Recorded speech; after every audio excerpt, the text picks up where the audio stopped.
Hi folks, I am Alan Watt and this is Cutting Through the Matrix. Just kicking off by mentioning how we're brought up. And I've mentioned so many times before that in the mammal world, the entire mammal world, and people are no different, we're mammals. If an adult doesn't know to warn you of a potential enemy or danger, then you'll grow up thinking that everything is quite natural. And every generation does. Never occurs to them that there could be anything unnatural about the system they're in. That's exactly what great minds in past ages have thought about that very, very problem. If it is a problem, and how, in fact, you can use it to your advantage if you run the system. You have everyone thinking the same thing, right from the scratch, every generation. And just like adults of a different age group, the adults will knock ideas around amongst each other. They'll punch them off each other and get the feedback from their peer group. If their peer group answers the same way, they think they're quite normal. Well, so does every single generation. It never occurs to them that they're born into an artificial system.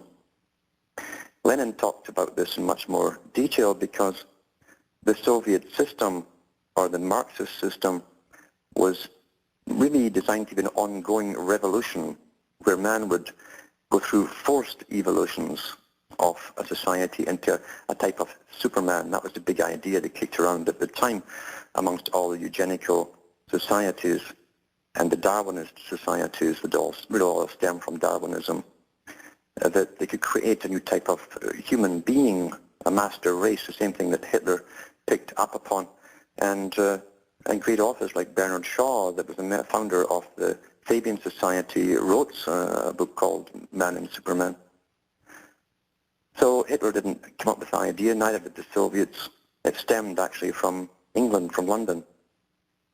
And the Fabian Society and the societies that were joined to the Fabian Society, that's just one little group or specialized group of the Royal Institute for International Affairs, or the Council on Foreign Relations as it's called in the USA. Therefore, they could, if you understood how societies supposedly evolve by understanding nature, the old mystery religion as they often coined it in ancient times, then you could literally force through a fast evolution, bypass stages if possible, into this new totalitarian type of society. And they claimed it would have to be totalitarian, a world full of order where the citizens wouldn't mind having no freedoms or liberties, and how they'd work to serve their state, and eventually a world state. And you just think, as I say, back to your schooling, when you think about it, you're thrown into mixing with people you might never see again once you leave school. You don't make that many friends at school, at least ones that last for your lifetime, because everyone moves around. And you're doing an 8 till 5 or 9 o'clock till 4 shift, basically. That's what schooling is. It's a shift to train you into this same system, which is an artificial system of working X amount of hours per day and coming home in the evening and maybe having the weekend off. That's what it's really designed for. Apart from that, it helps to give you, again, it bolsters this idea you've taken on from your parents who thought the system was natural. It bolsters that, it augments it, reinforces it, and most people never in their entire lives consider, could there be any other way of living? And yet when you go back to say only a few hundred years, not long ago in some countries, you find that most people lived on the land. Even in America and the US, before the Great Depression, the vast amount of people lived on the land and few in the cities. After the Depression, it was reversed, completely reversed, the figures. And when you live on the land, especially when you don't have all these massive taxes and all the rest of it, and regulations and bureaucracies and departments coming down on your neck, and licensing fees and all the rest of it, you could certainly flourish and survive. You didn't have to be terribly rich either, because that wasn't the name of the game. Living was the name of the game. And being self-sufficient as possible is very important. But self-sufficiency, of course, is an enemy of a world totalitarian state. That's why they're bringing in a system of interdependence, which really means you're completely dependent on the system for anything that you need to live. That's what it truly means. And the idea is that if you're totally bound to this system of interdependence, both nationally, internationally, and individually, then you can't possibly go off in any other direction to survive. You must be in their system. That's what it amounts to. A totalitarian system.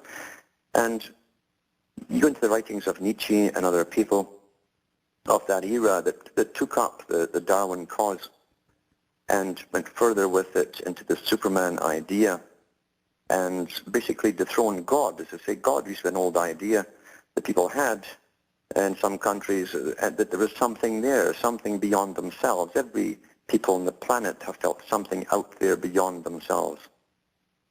And probably the American Indian was to be the most, in its most simplistic fashion, without creating a great theology about it and priesthoods. The American Indian simply called it the Great Spirit, something outside of yourself that once in a while kind of touched you or almost brushed past you. And that's as far as they dared take it, which is probably the logical thing to do. Whereas other cultures had taken upon this idea and invented priesthoods that then dominated the public. And even in Christianity, they follow a founder, basically, whose main idea was to go against the priests and tell the public he didn't need them.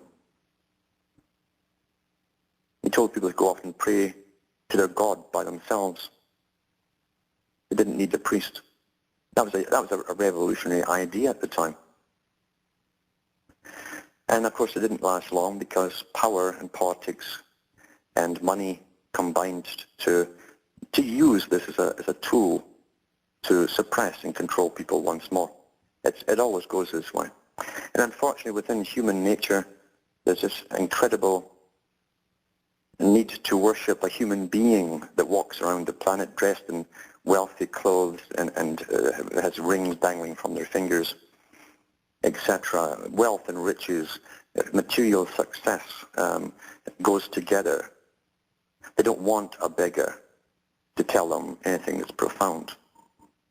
And yet the same beggar dressed up in fancy clothes and given a week's of promotion by the best media and PR people on the planet, and you'd find everybody would turn up to hear this genius talking at the biggest hall in the world. I think there's a book called Straight and Crooked Thinking that went through that whole technique where the soapbox speaker giving you his philosophy is basically laughed at with cabbages thrown at him, but you dress him up in fancy clothes and give him the PR and everybody will turn up. That's how you make stars in the culture industry. In fact, you can pick anybody and make them an actor, an actress, or a singer, or whatever you wish. It's all done by the people behind the scenes, the culture creation industry. And it's no different in the political world. It's used massively in the political world. You'll never know the real person that you vote for. Never, ever. You get all these different fake images about them. And it's incredible how they can take someone, for instance, like Obama, use the techniques that he used before on previous presidents many years ago, and use that same technique of creating the personality cult and almost deifying the person, and then giving write-ups in magazines about his family life and all that. This is all made-up stuff. All made-up stuff. But it works very well with the public who never question it. And as long as people are willing to worship money, power, the wealth that goes with it, they'll always be in the mess they're in. I remember reading a book on the Rockefellers, and it was after Rockefeller, old man Rockefeller, had got the militia and the police to machine gun the tents that the miners who were on strike were living in, and they mowed down their families. And they brought in a man called Gates, and I'm sure he's related to the present popular Gates, and another man who was scheduled to be the Prime Minister of Canada. That was his reward, in fact. They both created the image of a philanthropist, a benefactor to society. That was their job. They came in and created that whole new persona through the media. And this author said the most disgusting thing to see was this murderer, Mr. Rockefeller, being photographed inside miners' houses and watch the miners suddenly grovel in the presence of power and money. That's what they do. It's a sad statement on society, because that's responsible for most of our ills, that attitude. We are abused. The system we live in is an abusive system. And it's no different than, I call it, the Nazi system or the Soviet system. They're both the same to me. As far as I'm concerned, they're both socialist systems. And when people were turning up at the Nuremberg trial and giving evidence, those around Hitler who'd been used to him still deified him. They deified him as a god. Because in sadomasochistic systems, those at the top only appreciate the more powerful than themselves. They deify them. And they despise the weaker down beneath them. And the lower down the ranks you are, the more they despise you, until you come to the ordinary people. That was the same in the Soviet system. When Stalin died, they put his corpse on view. And thousands of people for about a week or two prayed round this coffin and cried and got on their knees because the man was a god to them. That's what people want. That's what they worship. Power. Merciless power. Back with more after